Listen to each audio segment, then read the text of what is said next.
మీతో పాటు ట్రావెల్ చేసిన వాళ్ళలో కొంతమంది గురించి ఖచ్చితంగా మనం మాట్లాడుకోవాలి. బికాజ్ ఐ థింక్ మీ కెరియర్కి వాళ్ళు హెల్ప్ అయ్యారు ఒక రకంగా, అలాగే మీ లైఫ్ని కూడా ఇంపాక్ట్ చేశారు కొంతమంది. వాళ్ళలో మీ first movie director Sekhar Kammula, తర్వాత పూరి జగన్నాథ్, అండ్ దెన్ క్రిష్, ఇప్పుడు రాజమౌళి.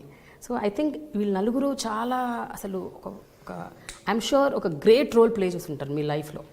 అంటే చాలామంది, అంటే ప్రతి సినిమా director he's been always taken me step above from what I am. ఇప్పుడు సినిమా మొదలు శేఖర్ కమల్ గారితో అయింది. అండ్ సినిమా ఒక యాక్టింగ్ గురించి నేర్చుకుని వచ్చిన తప్పితే ఎప్పుడు చేయలేదు. So one is as a journey as, అంటే ఒకటి I was a strong minded person. This was the kind of cinema that I, ఆ క్లారిటీ ఉంది తప్పితే అది ఎలా చేయాలో కూడా నాకు తెలియదు. సో శేఖర్ కమల్ గారు actually held my hand and took me forward. మీరు ఆ సినిమా చూస్తే ఈరోజు ఎక్కువ నేను శేఖర్ కమల్ గారిలా కనిపిస్తాను అందులో. చాలామంది అన్నారు అంటే ఇప్పుడు నాలాంటి ఆయనలా కనిపించడం అనేది it's quite an impossible if you to very very varied personalities. But somebody you taught me how to understand character, start behaving like the character. అవి నేర్పించింది శేఖర్ గారు అండి. The second director that I was Rohan Sippi అండి. He was Ramesh Sippi son. He is the director of దమ్మారథం. అంటే బాంబే అని ఒక world ఉంటుంది, దానిలో ఇలాంటి సినిమాలు ఉంటాయి. This is the process, this is this. అంటే ఇప్పుడు నేను తెలుగులో లాంచ్ అయినండి హీరో ఏవిఎం అనేది పెద్ద బ్యానర్ ఉండింది. And at the same time I was Venkatesh nephew, I was Suresh Babu son, I was Ramanaidu's grandson. I had everything going for me. బాంబేకి వెళ్ళినప్పుడు it was a very neutral ground to the public. It was a very, అంటే this somebody from, it's not ఏదో ఒక న్యూస్లో అక్కడక్కడ వచ్చేది కానీ, but it was not something. And అప్పటికి తాత సినిమాలు తీసి చాలా సంవత్సరాలు అయిపోయింది. అంటే అనకపూర్ ఆ హీరాలో తీసారు తప్పితే ఈ రీసెంట్ లాస్ట్ 15-20 yearsలో we haven't been active in Hindi production. So recent మైండ్కి రాదండి. So as a newcomer I learned a lot more there. And that was those are my real two gurus in life and that way. Then Jagan garu and Jagan గారు is probably నా స్కూల్కి చాలా భిన్నంగా ఉంటారండి. అంటే it's very different అండి the kind of cinema that he does. అంటే is 100% commercial person. And he made it very clear that okay, now this is what is cinema that I like, what is cinema that I cannot be part of, or that is not what I want to take as a step forward. That's something he gave clarity. Writing of dialogues, understanding dialogue అనేది జగన్ గారు నాకు నేర్పించిందండి completely. It's all what I know is the coolness about acting in movies is something that he taught. He gave me a personality insight అండి, అంటే of how he led his life. So there అంటే నాకు అంటే is a big believer of Osho. Everything that he believes or says is in that ఆ ఫార్మాట్లో ఉంటుంది about life and things like. So that way he is taught me lot అండి. మీరు ఏమైనా నేర్చుకున్నారా అంటే మీ పర్సనల్ లైఫ్లో దాన్ని? అంటే నేర్చుకోవడం మనం అది వాడతాం అనేది కాన్షియస్గా జరగదండి యాక్చువల్లీ. అంటే every film you keep learning. అంటే ఇప్పుడు లీడర్లో జరిగిన కొన్ని ఇన్సిడెంట్స్ ఉంటాయి, కొన్ని క్వాలిటీస్ ఉంటాయి, అవి నా లైఫ్లో they would be they are part of it even till today. And అలా ప్రతి సినిమాలో మనం జర్నీ తీసుకెళ్తే another man who actually influenced me a lot, Ramu Karante, and department in cinema Hindi lo antu. Now the film didn't do well, doesn't matter, but it gave me, ante that man is somebody who has immense knowledge about many things in movies. Now there are a lot of negative things that he's associated with and that he has, but there is that immense knowledge of probably one of the greatest filmmakers in this country at all times. So I got to pick a lot of knowledge from him. It's always that take the good things and that's what grows you. Rajamouli గారు, he was a huge impact in my life in many ways. అంటే is really ఒక visionary అండి. అంటే ఒక కథ, ఒక dream అనుకుని అది ఫుల్ఫిల్ అయ్యే వరకు అది, and he saw the end to it and he does not give up till the end. అంటే యూ ఫైట్ ఆల్ అవుట్ అంటారు చూడండి, is somebody you fights all out. ఈరోజు నిజంగా నేను ఈరోజు గాజీ లాంటి సినిమా చేయగలుగుతున్నానంటే it is a strength that man has imbibed in all of us. Today I'm working with Teja garu. There so much that I learn from him. Because they are people with so much vast experience. వాళ్ళకున్న experience కానీ, వాళ్ళకున్న civil మీద అవగాహన కానీ, they are so many things that we get to learn every day that passes. Krish garu కూడా I think Krish is a huge అండి. అంటే one is a very good friend. At the second time when he wrote కృష్ణమంది అండి, because he was my friend, he knows me as a person, he said, and he concentrated on writing what is right for me. He knows this is what I can do best. And because of that film is why I got Bahubali. And when Rajamouli saw Krishnamandi, he knew that these were the things that I could do. And that's the reason, and Krish put those in that film. And that's when he made a story out of it. So that way, I'm indebted to all of them. And at any given point of time, I would be more than happy to do a film for all of them. కానీ మీ ఇన్నేళ్ల కెరియర్లో I think you work with the best of the directors who are like the best in the industry. There's no doubt about that at all. Whether it's here, Bombay, ఎక్కడున్నా సరే, తమిళ్లో కానీ I have travelled with the best అండి, there is no doubt. ఈ మధ్య జరిగిన ఒక 2-3 incidents గురించి మీ దగ్గర ప్రస్తావించాలి. ఒకటి జల్లికట్టుకు మీరు అవుట్ రైట్గా సపోర్ట్ చేశారు.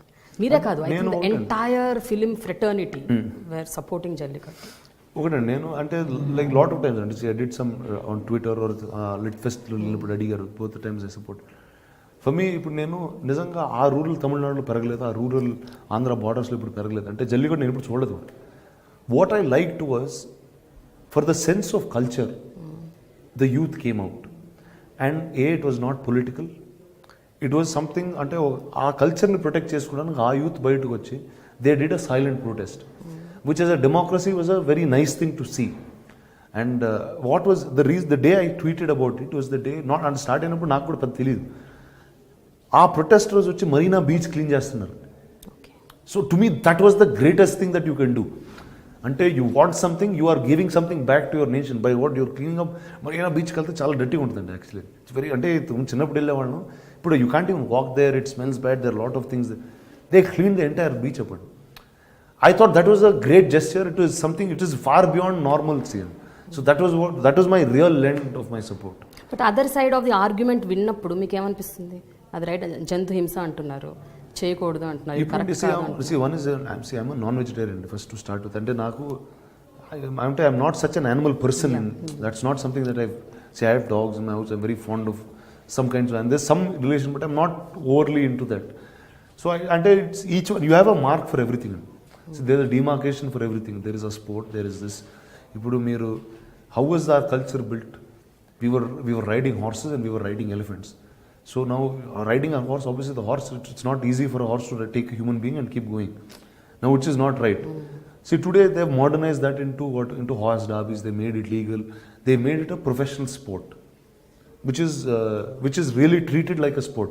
Polo is a sport, and that's treated properly like a sport. Now it is the best way to do is, now this is cultural అండి.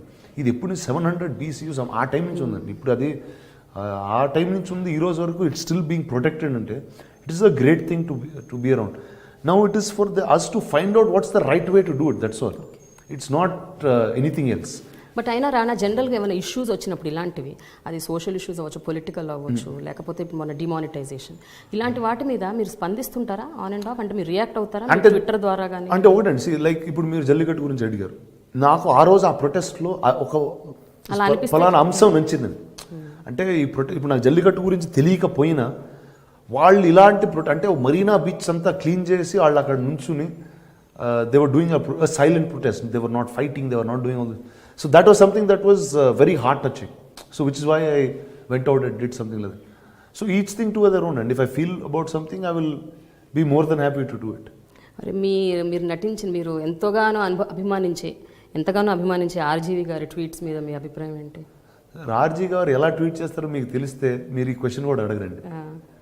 ఆయన అంటే that's just he does for time, అంటే మనం ఇలా మాట్లాడుకోవాలని ఆయన tweet చేస్తూ ఉంటారండి, అంతే అండి. సో అంటే ఈ first I know very personal అండి. Half the things that he says are not things that he means by the heart. It is just for fun అండి. ఇట్ రియలీ ఆ ఫన్లో చేస్తూ ఉంటాడు ఆయన. అంటే ఇంతమంది ఏమనుకుంటారు, అంతమంది ఏమంటారు, ఇప్పుడు చూడండి, మీరు వచ్చి నన్ను అడిగారు, నాకు ఆ ట్వీట్కి ఏ సంబంధం లేదు, మీకు ఆ ట్వీట్కి ఏ సంబంధం లేదు, but we're sitting and talking about it. ఇప్పుడు ఆయనకి ఏదో ఫన్ ఉంటుంది ఆ టైంలో. అయితే చిరంజీవి గారి 150 సినిమా, బాలకృష్ణ గారి 100వ సినిమా, ఈ 2 సినిమాల కోసం అసలు మొత్తం తెలుగు ప్రజలందరూ వెయిట్ చేశారు గ్లోబల్గా అందరూ. మీరు as a cinema buff and మీరు ఇండస్ట్రీకి చెందిన వ్యక్తిగా, మీరు what is your take on that? They are stars for about 30, 35, 40 years in cinema, and it's not a normal thing to be. And what I see, Balakrishna అయితే సినిమాలు చేస్తూనే ఉన్నారు. ఆయన ఈ టైంలో గౌతమ్ పుత్ర శాతకర్ణి సినిమా చేయడం, that's a very new thing to do. I very happy. My real excitement was about Chiranjeevi garu. అంటే see that man is almost like a father to me. And 10 years he's been away from cinema. See, politics I don't understand so much, or I'm not so involved in it. So that's not what I get. But to see him back on screen was, అంటే today you see the numbers. అంటే నాకు first time ఆ cinema చూసేటప్పుడు నాకు cinema కూడా వెళ్ళలేదండి లోపల, ఆయన చూస్తూనే ఉన్నాం అంతే. And నాకు in fact Charan few days before the trailer was going to release, he showed me one rough cut of the trailer. The excitement of looking at the trailer is just looking at him. And you're seeing him after 7-10 years, which is a great feeling for one to have. And you're seeing him like the Chiranjeevi who left. You're not seeing him like, and he's not like he's become an old man, he's not like he's unfit, he's not like he doesn't dance, he's not. Everything is at top notch. And that was my real excitement today. చాలా excite అయ్యారు. Extremely excited for that. Finally రానా, మీరు ఎట్లాగూ కాంట్రవర్సీలో ఇరుక్కున్నారు కాబట్టి రకరకాల సందర్భాల్లో మేము కూడా ఒక ఫైనల్ కాంట్రవర్సీలో మీరు ఇరికిచ్చేసి మేము మిమ్మల్ని వదిలేస్తాం. కొంతమంది హీరోయిన్స్ పేరు చెప్తాను, వాళ్ళ పేరు చెప్పగానే మీకు ఠకీమని ఏం గుర్తొస్తుందో మైండ్లో ఆ వర్డ్ చెప్పండి. ఓకేనా? Nayanthara. Krishna Mande, that's because she did that film with me. But bold is the word that I will have. Anushka. He's probably the nicest human being ever born on this planet. And Anushka కన్నా మంచి అమ్మాయి అన్ని ప్రపంచంలో ఉండదు. Unbelievable. అంటే ఆ great soul అంటారు చూడండి, అంటే మంచితనంతో చంపేయగలుగుతండి, అంత మంచిదండి. ఓకే, ఒక షోలో ఎప్పుడో చెప్పారు మంచితనంతో మర్డర్ చేస్తుంది. అన్బిలీవబుల్ అండి అసలు. ఇలియానా. చాలా రోజు చూసి well I wish her all the very best wherever she is. I have no idea, అంటే చాలా చూసి కూడా చాలా రోజులు అయిపోయింది. Genelia. Well I happy soul, very very fond of her as a friend. And నాతో సినిమా చేస్తున్నప్పుడు that's the time she got married. So I was very happy that I was part of that journey of hers. Samantha. My sister no. Yeah. తను నాకు చాలా friend. ఎవరితో ఎక్కువసేపు అంటే కూర్చున్న 10 గంటలు సోదేయచ్చు సంబంధం, అంత ఇన్ఫర్మేషన్ ఉంటుంది అమ్మాయి దగ్గర. అట్లా అంటారా? ఓకే, ఇప్పుడు not like that. Kajal Aggarwal. My costar, my first అంటే ఫస్ట్ అండి, extremely funny, extremely alive, live wire ఉంటుందండి దాన్ని. ఏ టైంలో పొద్దున్న రాత్రి ఏ టైం షూటింగ్ చేస్తే చంగా ఉంటుంది అమ్మ. తమన్నా గ్రేషియస్. ఫైనలీ రానా, మీరు ఇలాగే డిఫరెంట్ జానర్ సినిమాలు డిఫరెంట్గా చేయాలి. అండ్ గొప్ప సబ్జెక్ట్స్, కొత్త సబ్జెక్ట్స్ తెలుగు ప్రేక్షకులు కావాలి. ఎందుకంటే we are really thirsty, we want new films, new genres, అసలు చాలా డిఫరెంట్గా. And Ghazi should be a blockbuster. అంటే ఇలాంటి సినిమాలు హిట్ అవుతాయి, కానీ నెక్స్ట్ మనం ప్రెసిడెన్స్ సెట్ చేసిన వాళ్ళం అవుతాం. I think you should really do. And ఏదన్నా ఒక మంచి డైలాగ్ ఆ సినిమాలోంచి కానీ, లేకపోతే మీ ఫేవరెట్ ఎనీ కృష్ణ. ఈ సినిమాలో చాలా డైలాగ్స్ అనేవి ప్రాముఖ్యత ఎక్కువ ఉంది, ఎందుకంటే ఒక డ్రామా సినిమాలో is the biggest thing. And ఆ ట్రైలర్లో వచ్చే డైలాగ్ అండి was actually one of the most important dialogues in the film. ఒక ఫెయిల్ అయ్యే టైంలో ఒక లీడర్ ఒక క్రూకి చెప్పే వర్డ్స్, ఈ అంటే ఇదో క్లాసిఫైడ్ మిషన్ అంటే actually in war itself, in history it's a classified mission. ఈ పోరాటంలో మెడల్స్ ఉండవు, గుర్తింపు ఉండదు. చరిత్రలో మనం ఉన్నా లేకపోయినా విశాఖపట్నం భవిష్యత్తులో, భారతదేశ భవిష్యత్తులో నిలిచిపోతూ ఉంటాడు. So that is how the leader takes them to war. It doesn't matter if you're in history, but as long as this land lives, we will all be here.